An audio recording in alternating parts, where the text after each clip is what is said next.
Muy buenas, nijongueros. Proseguimos nuestra visita con esta tumba que estaba intentando buscar y lo mío me ha costado. De hecho, me he metido por una zona residencial que no tenía nada que ver.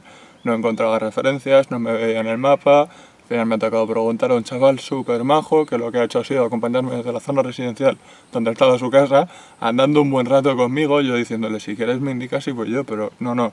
Él me ha indicado, ha seguido conmigo, me ha dejado de coger a la bicicleta, hemos ido andando hasta allí y me ha guiado todo el rato hasta subir aquí.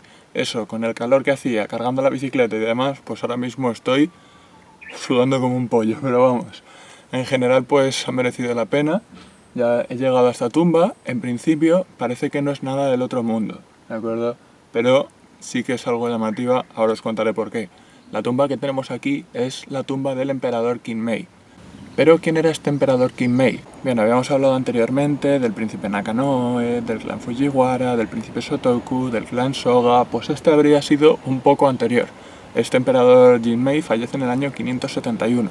Entonces, el emperador Jinmei ya se había empezado a establecer aquí, en Asuka, pero no había comenzado como tal ese periodo donde la gran corte se asienta aquí y los grandes palacios se asientan.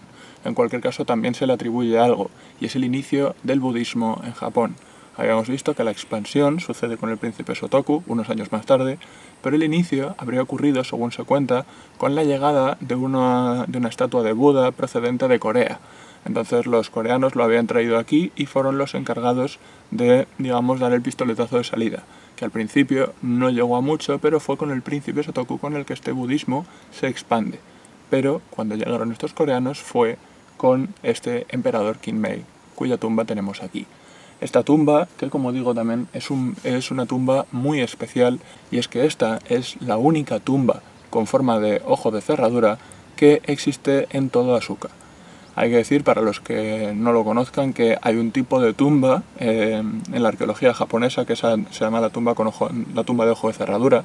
Se le llama así porque si se ve desde arriba, en vista aérea, se puede observar que tienen una forma como de ojo de cerradura. De manera que hay algunas muy destacadas, como la del emperador Nintoku en Osaka, que se dice que es la tumba, si no la más grande del mundo, una de las más grandes. Esta tumba que tenemos aquí del emperador Kinmei tiene 140 metros de largo, pero luego lo que es la parte circular del ojo de cerradura tiene unos 70-72 metros de diámetro. Sin embargo, por desgracia, no se puede acceder.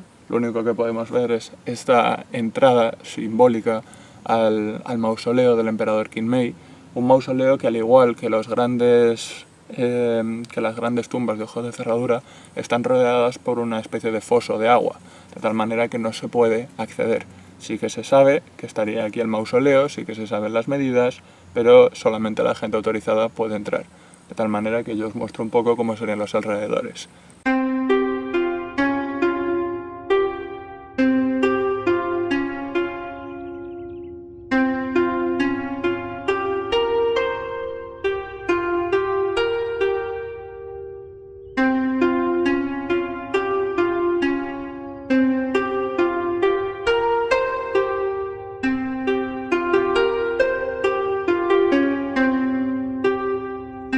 Muy cerca de la tumba del emperador Kinmei tenemos esta otra, que es la tumba de la princesa Kibihime. Esta princesa habría sido conocida, entre otros aspectos, por ser la madre de la futura emperatriz Kogyoku o Saimei, de la que ya estuvimos hablando antes. Se dice que esta princesa Kibihime, que falleció en el 643, fue enterrada muy cerca del emperador Kinmei, en la misma colina, de tal manera que las crónicas tienden a defender que este fue el lugar donde se encuentra su cadáver. En este lugar, que es bastante conocido por 4 piedras que se conocen como las Saruishi o piedras con forma de mono. Son piedras con forma de monete que son también bastante graciosillas de ver. No se puede ni acceder ni a esta parte, que está cerrada, ni a la tumba del emperador Kinmei, como ya hemos visto. Pero sí que se puede ver desde fuera, no llama mucho la atención, sí que lo digo, pero son puntos también bastante importantes para la historia de Asuka.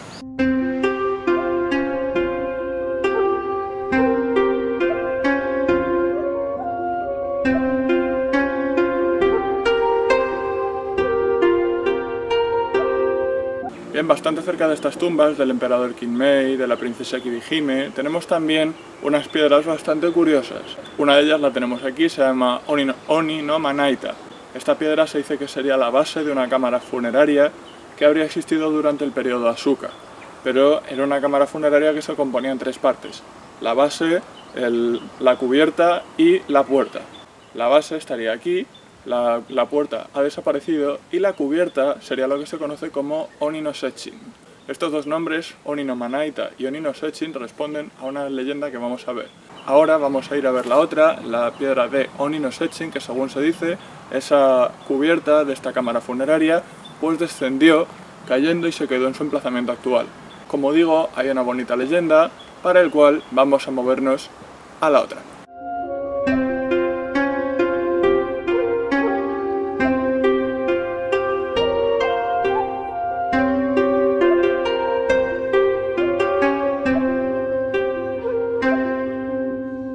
Bien, pues si la piedra de Oni no Manaita estaba justo al otro lado de estos bambúes, subiendo una escalinata, aquí tenemos otra piedra, la piedra que se cayó desde esta Oni no Manaita, que es Oni no Setchin. ¿Por qué vienen estos 2 nombres? Oni no Manaita significaría algo así como la mesa de cortar del diablo.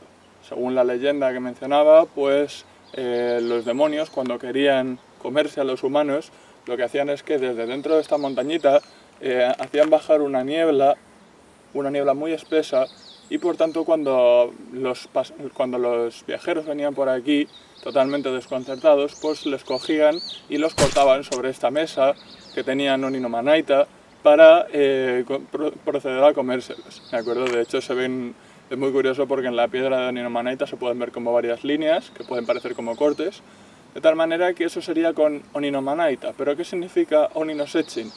Pues el retrete del diablo. Porque si habían comido arriba, en Oni no Manaita, pues en algún lugar tenían que venir a echar todo lo que habían comido. De tal manera que aquí tendríamos lo que sería, en un primer momento, la cubierta de la cámara funeraria que habíamos hablado, o, según la leyenda, el retrete de los demonios, donde venían a echar todo lo que se comieron. Como siempre, esto reafirma mi teoría de que los japoneses tienen baños en todos lados.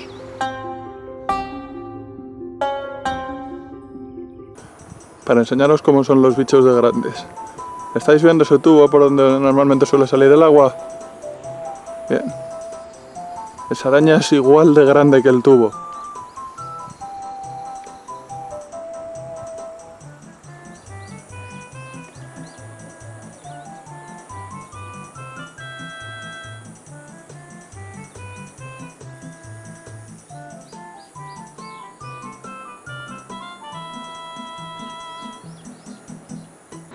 Bien, y para finalizar el día, otra tumba imperial, la tumba de los emperadores Tenmu y Jito.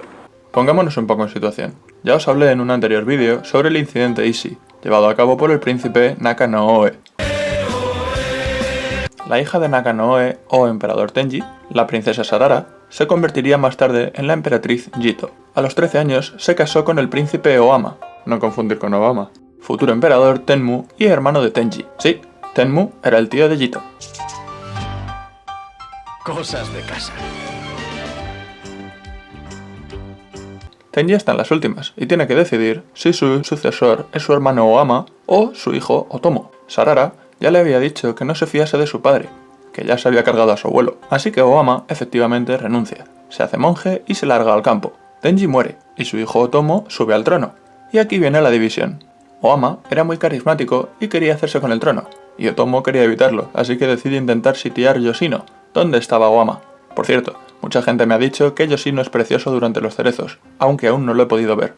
Pero ahí os dejo el consejo. Oama, cabreado y apoyado por los clanes locales, decide reaccionar, y así ocurre la guerra Jinshin, tras la cual toma el poder como emperador Tenmu.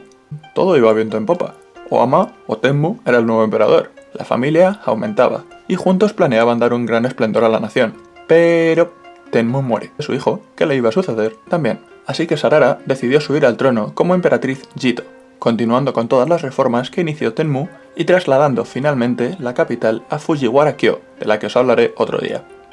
A los pocos años, con su nieto Karu como nuevo emperador, Jito fallece y pide que se entierren sus cenizas junto con su marido, siendo la primera emperatriz de Japón en ser cremada. A día de hoy, igual que pasaba con las tumbas del emperador Kinmei y la tumba de la emperatriz Kibihime, pues lo que se puede visitar de este túmulo es este acceso que tenemos aquí detrás, que sería la entrada simbólica aunque el túmulo como tal está cerrado al público. Se puede rodear, es este bosque que tenemos aquí detrás, y dentro podremos ver pues una gran montaña, como cuando visitábamos la tumba del clan Fujiwara, pues lo mismo, pero también un poco más grande. Se puede rodear por dentro, a riesgo también de ser picado por uno de los múltiples bichos que hay por aquí, pero en cualquier caso también se puede visitar dando la vuelta. Después de este día de tumbas imperiales y de retretes demoníacos, y con estas vistas tan maravillosas del pueblo de Asuka, con algunos de los arrozales y los bosques que nos rodean por todos lados, sin más, espero que os haya gustado este vídeo. Como siempre, recordad, si es así, dadle a la manita arriba, suscribíos si no lo estáis, compartidlo para que llegue a todo el mundo, que todos puedan conocer este precioso pueblo de Asuka, y nos veremos en alguna otra entrega de los vídeos. ¡Hasta la próxima!